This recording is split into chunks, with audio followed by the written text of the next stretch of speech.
En Land O'Lakes, Wisconsin, es raro oír la sirena de una ambulancia. Así que la muerte de una joven que gozaba de buena salud causó particularmente un gran impacto. Para resolver el misterio, un informático avezado, un experto en suicidios y un forense trabajaron en equipo en busca de respuestas.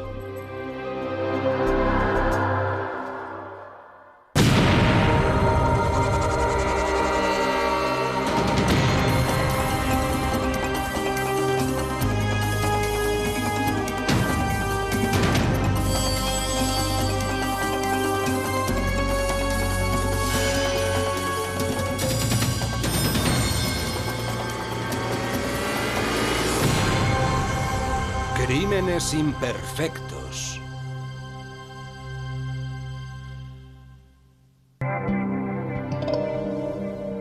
Era un día frío y despejado en Land O'Lakes, Wisconsin, cuando Ken Johnson se enteró de que su hija de 28 años había muerto. Era un día soleado. La gente salió a pasear para disfrutar del día. ¿Por qué tuvo que habernos pasado a nosotros? Nuestra hija acababa de morir. Servicio de urgencias, ¿qué sucede? Envíen una ambulancia. Creo que mi mujer está muerta. La encontré en el baño y estaba con la cabeza metida en el inodoro. Entendido. Dios mío, Dios mío. Ya hay una ambulancia de camino. Cuando los sanitarios llegaron, Janelle Flood estaba tumbada en el suelo del baño. Su marido, familiarizado con los primeros auxilios, le estaba practicando una resucitación. Pero era demasiado tarde. Se confirmó su defunción unos momentos después. Recuerdo que en ese momento grité, ¡no! ¡No! Les dije que iba enseguida para allá. La muerte parecía ser un suicidio. Encontraron 39 cápsulas vacías de Fioricet en la papelera del baño. El Fioricet es un barbitúrico que le habían recetado a Janelle para sus migrañas. Habían encontrado unas dosis extremadamente altas de Fioricet y codeína en el cuerpo de Janelle. Al parecer sobrepasaba por 20 la cantidad que acarrea la muerte. Según parece, Janelle había disuelto todo el Fioricet en una bebida para que actuara más rápidamente en su organismo. Pero en lugar de acabar con su vida, la medicación había dañado su estómago. Había vomitado en la taza del váter, luego se desvaneció y se ahogó en ella. Los patólogos forenses testificaron que había muerto por sobredosis de Fioricet, además de por un posible ahogamiento. La suegra de Janelle se encontraba durmiendo en la habitación contigua y dijo que no había oído nada sospechoso ni fuera de lo normal. Lo siguiente que recordó después de haberse ido a la cama fue a Doug despertándola, chillando y gritando que Janelle estaba muerta y que estaba tirada en el baño. Los investigadores encontraron pruebas que corroboraban que Janelle se encontraba deprimida. Ella y su marido Doug tenían problemas para llegar a fin de mes. Los dos tenían trabajos mal remunerados y estaban bastante endeudados. Llevaba casada 9 o 10 años y su vida no llevaba a ninguna parte. No tenían hijos, económicamente andaban hasta el cuello. Sus coches eran de segunda mano, compartían la casa de su madre. Quiso poner un punto y final. Además, Janelle empezó a dudar de sus preferencias sexuales y de si el matrimonio tradicional iba con ella. Su inclinación sexual era algo que no hubiera sido aceptado en un municipio tan pequeño. Salir del armario y que se enterara todo el mundo hubiera sido más agobiante para ella en ese medio que en una gran ciudad. Dar el salto de llevar una vida heterosexual y descubrir, o bien admitir que se es gay, ¿tiene que implicar que el paso siguiente sea el suicidio? A mí nunca se me hubiera pasado por la cabeza, es algo que no tiene sentido. El estado de ánimo de Janelle dio un vuelco cuando se enteró de que su compañera de habitación de la universidad se había suicidado. Antes de morir había dejado esta nota. Estoy sollozando mientras te escribo estas últimas palabras, amor mío. Debo confesarte lo mucho que lamento este acto que estoy a punto de cometer. No había otra forma de decirte el profundo amor que siempre he sentido por ti. Por otra parte, los investigadores descubrieron este correo electrónico que Janelle había mandado a sus amigos unos días antes de su muerte. Simplemente deciros que a partir de hoy seguramente ya habré dejado de existir. A vosotros, amigos de Doug, os pediría que le reconfortéis. Os quiero y os echaré mucho de menos. Mi deseo era no generar tanta congoja, pero ya no hay marcha atrás.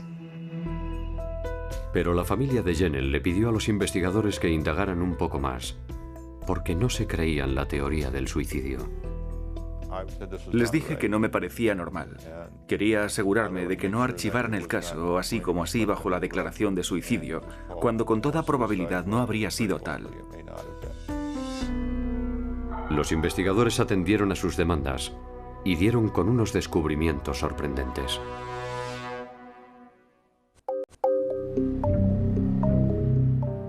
Los análisis toxicológicos encontraron cantidades letales del barbitúrico Fiorizet en el cuerpo de Jennell Flood. Y los exámenes médicos hallaron agua en sus pulmones, lo cual confirmaba el ahogamiento.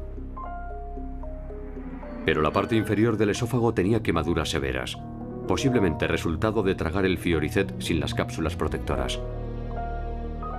Era evidente que Jennell Flood había ingerido una dosis letal de barbitúricos y que acudió al baño debido a los dolores estomacales.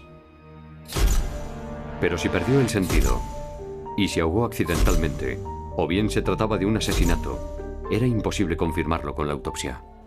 A la gente no se le ocurre suicidarse con una sustancia cáustica. Lo lógico es que cojan las cápsulas y se las traguen enteras con agua. No es normal ingerir solo el contenido interior porque te abrasa el esófago. En casa de Jennell, los investigadores encontraron pañuelos de papel entre la basura junto a las cápsulas vacías de Fiorizet. Solo en una de ellas se encontró la huella dactilar de la víctima. A los detectives esto no les cuadraba, no era normal. Las cápsulas están constituidas por dos partes, de las cuales una está encajada dentro de la otra. Y para separarlas hay que tirar con un poco de fuerza. No había restos de medicina alrededor del lavabo y no se encontraron huellas dactilares en el inodoro. Se supone que el lavabo estaría sucio, el polvo de las cápsulas estaría esparcido por todo el baño. Si alguien se encuentra mareado y está a punto de vomitar en la taza del váter, ¿no cree que lo más lógico es poner las manos encima o alrededor de la misma? Pero allí no había nada, es como si lo hubieran limpiado. Sin embargo, sí se encontraron las huellas de las palmas de las manos de Jennell en el suelo, junto a la taza. Además, la huella de la palma izquierda de su marido Doug estaba impresa en el mueble anexo al lavabo. Al principio no se hablaba nada más que de suicidio, pero luego barajaron el homicidio por esas pruebas encontradas.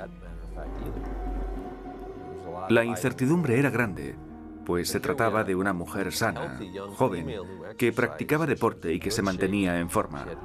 No tenía ningún problema médico serio. Esa muerte no era normal. Debido a que el seguro de vida de Jennell no cubría una importante cantidad económica, el dinero no parecía ser el móvil.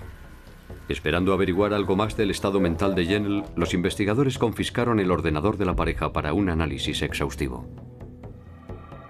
El primer paso fue crear una copia de los discos duros. Esto se hizo para evitar alterar los datos que estaban almacenados en dichos discos y así mantener esas pruebas en su estado original. No tardaron en descubrir toda clase de información en los discos duros. Cuando visitamos una página web, toda la información queda almacenada en el disco duro del ordenador, y para un investigador esto puede ser un torrente de información. Se puede averiguar dónde ha estado navegando durante los últimos 10, 15 o 20 días y a veces incluso más. El análisis reveló que el ordenador era la principal fuente de entretenimiento de la pareja. Era más que evidente que se pasaban gran cantidad de horas conectados a Internet, concretamente a una web llamada ICQ. Los chats de ICQ son similares a los que ofrecen otros servicios online. Un nuevo software forense desarrollado en Australia permitía a los investigadores descifrar los mensajes instantáneos almacenados en los discos duros. Había pruebas de que la pareja mantenía ocasionalmente relaciones sexuales online con terceras personas. Fuimos capaces de descifrar información a la cual no podíamos acceder antes. Disponíamos ahora de eso. Nos pareció extraordinario. Los mensajes electrónicos daban a entender que el que más utilizaba este servicio era Doug. Además tenía una inclinación a que le maltrataran, a la disciplina, es decir, al sadomasoquismo. Nos dejó anonadados, y deduzco por lo que pude ver y por lo que Jennell dejó escrito que no era feliz con el estilo de vida que tenía. Anda quedando para follar con tías que viven por la zona. Me ha propuesto hacer un trío. Mis sentimientos son otros y no con un tío. Estaba conduciendo su matrimonio en una dirección que a ella no le parecía correcta o moralmente adecuada. Los padres de Jennell contaron a los investigadores que quería divorciarse. Tenía una valoración positiva de su físico, de su estilo de vida. No le disgustaba su vida en general. Por tanto, no tenía mucho sentido que decidiera suicidarse. El ordenador también reveló que Jennell tenía planeado visitar a una chica en Texas, a la que había conocido en un chat a través de la red. Esto se contradecía con los planes de suicidio. Estaba llevando a cabo el planteamiento de vida que ella quería, estaba planeando un futuro. Todo eso eran indicios de que estaba deseando que se cumplieran unas perspectivas. Por ejemplo, no daba a entender que estuviera deprimida. No había signos para asociarla con alguien cansada de la vida y que quería poner fin a su existencia. Y el análisis del supuesto email de despedida, dirigido a sus amigos, al contrastarlo con otros mensajes vía internet, desveló que Jennell se refería a dejar el matrimonio y a abandonar la casa, no a terminar con su vida. Los investigadores pensaron que era el momento de hacer un estudio más exhaustivo de la vida de Doug Blood. Sí, muy raro. Doug era un tipo realmente raro.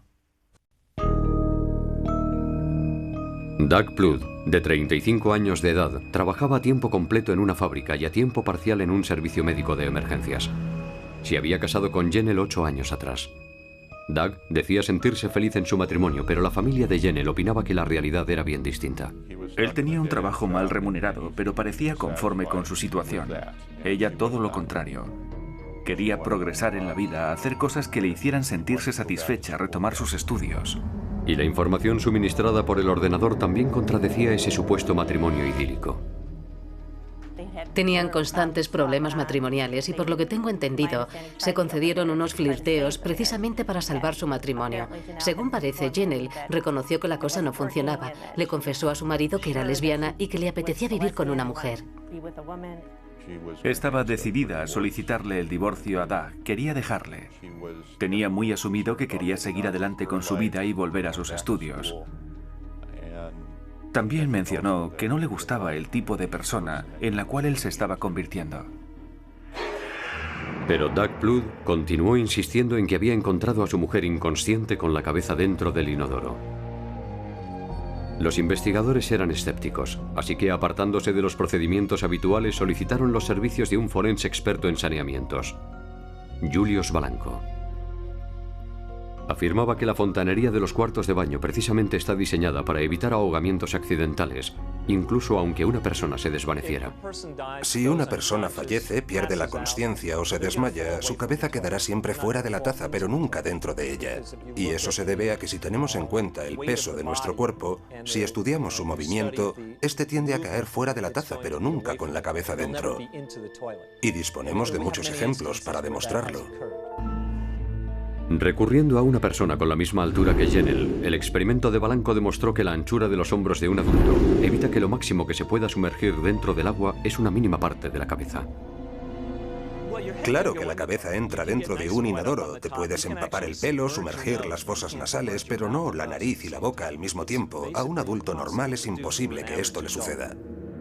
Pero fue esta foto de la autopsia, tomada el día después de la muerte de Jennell, lo que precisamente atrajo la atención de los investigadores. Enseguida me di cuenta nada más verla de que tenía un hematoma en el cuello. Entonces me dije a mí mismo, santo cielo, pero si es el borde del inodoro. Cuando estamos mareados y tenemos que ir a vomitar al baño, uno no se produce estas heridas en el cuello, a no ser que alguien haya aplicado una determinada presión. Y en la parte interna de la herida había un pequeño arañazo que no pudo haber sido originado por el inodoro. Es una superficie sin aristas. Según tengo entendido, los inodoros y otros elementos sanitarios están revestidos de porcelana. La mayor parte de la porcelana mundial procede de Estados Unidos. Se trata de una superficie muy lisa y de gran dureza. Si el inodoro no pudo haber causado esas marcas, ¿cómo se produjeron entonces? La familia de Jennell supo la respuesta al instante. Dijeron que seguramente era de una cadena que ella llevaba puesta habitualmente, pero no la encontraron en ninguna parte de la casa. Entonces los investigadores solicitaron una fotografía en la que Jennell apareciera con la cadena, para compararla con la foto de la herida del cuello de la autopsia. Nuestro laboratorio las superpuso mediante transparencias que mostraban que las marcas coincidían con la cadena, con los eslabones de la cadena que llevaba puesta. Solo había una explicación posible para las marcas en el cuello de Jennell. Ese tramo de cadena era el que se encontraba justo entre el cuello y el inodoro. Esas marcas no son normales. Se deben a la ruptura de capilares bajo la piel, lo cual indica que la persona estaba viva cuando se produjeron. No son consecuencia de haberse quedado uno desvanecido encima de la taza. Eso no suele ser así. Este descubrimiento, junto a las huellas de las palmas de las manos de Jennell en el suelo del baño y la dejada por Doug en la encimera del lavabo, eran una clara representación de los últimos momentos de vida de ella. Ella estuvo forcejeando. Por eso no hay huellas en la taza ni en el borde. Solamente estaban en el suelo. Supusimos que Doug estaba de pie a su lado porque había una huella de la palma de su mano en el borde del lavabo, junto al inodoro. Desde allí ejercería presión sobre la parte occipital de su cabeza. Doug Plouffe fue detenido acusado de asesinato en primer grado. Él negó cualquier implicación en la muerte de Jennell hasta que una enfermera que trabajaba en el servicio de urgencias añadió algo novedoso a los acontecimientos.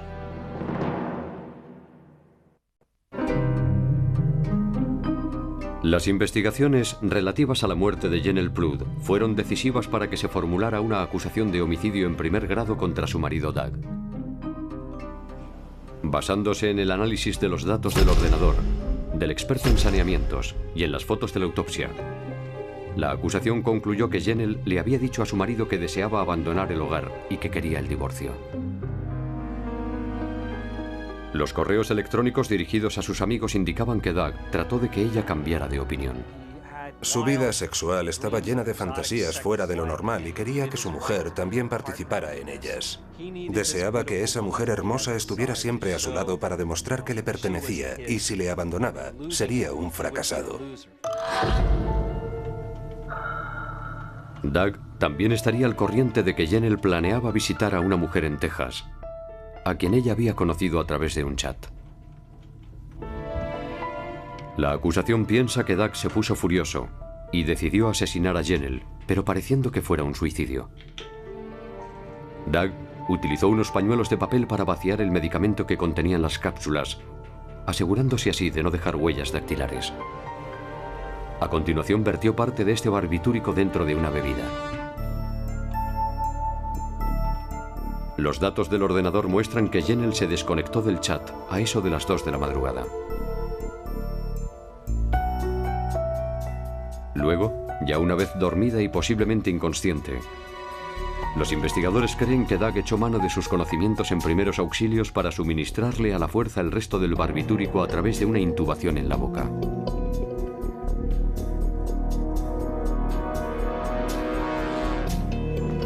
Finalmente, lo único que tuvo que hacer fue eliminar las pruebas y esperar. Pero surgió un problema. Los barbitúricos no acabaron con Jennell. Le produjeron un gran dolor estomacal. Cuando Doug se percató de que Jennell no había ingerido la dosis suficiente de barbitúricos, se asustó y empezó a ahogarla. Las huellas de las manos de Jennell evidenciaron que ella luchó por salvar su vida, mientras que la de Doug delataba que él estuvo presente. La cadena de Jennell estaba entre el cuello y el borde de la taza, siendo la causante de las pequeñas marcas encontradas en la autopsia. Doug le quitó la cadena antes de solicitar una ambulancia. Luego, en el hospital, antes de introducir el cuerpo de Jennell en el depósito de cadáveres, una enfermera le oyó decir unas palabras a Doug mientras estaba al lado de la fallecida. Oí al señor Plouffe dirigirse a Jennell, y esto fue exactamente lo que le dijo en este tono de voz. Te advertí que no me dejaras. La enfermera lo definió como un comentario bastante estremecedor que ella jamás olvidará.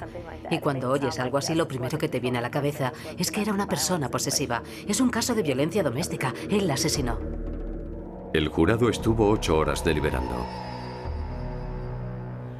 El jurado aquí presente considera al acusado, Douglas Flood, culpable de homicidio en primer grado con premeditación. Uno nunca piensa que esto te pueda ocurrir a ti. Nadie de entre los que conocemos sería capaz de hacerle daño a nuestros hijos. Es la pregunta que siempre se me pasa por la cabeza. ¿Cómo pudo habérsele ocurrido? Doug Flood fue condenado a cadena perpetua. Las pruebas forenses junto a la información del experto en saneamientos demostraron que su versión de la historia no era cierta. Las heridas estaban ahí, era algo innegable. Fueron la clave y proporcionaron la información necesaria para que los expertos las examinaran y sacaran las conclusiones que finalmente llevaron a declararle culpable. Alguien que se pasa de la raya y comete un error no sabe que las fuerzas del orden tarde o temprano acaban cazándole. Dudo que el caso hubiera sido resuelto sin las huellas del inodoro. Creo que el jurado debió de ver el cuarto de baño o una representación del mismo. Estaba convencido de que era un asesinato. Por mucho que me pidieran que demostrara que era un suicidio, se caía por su propio peso.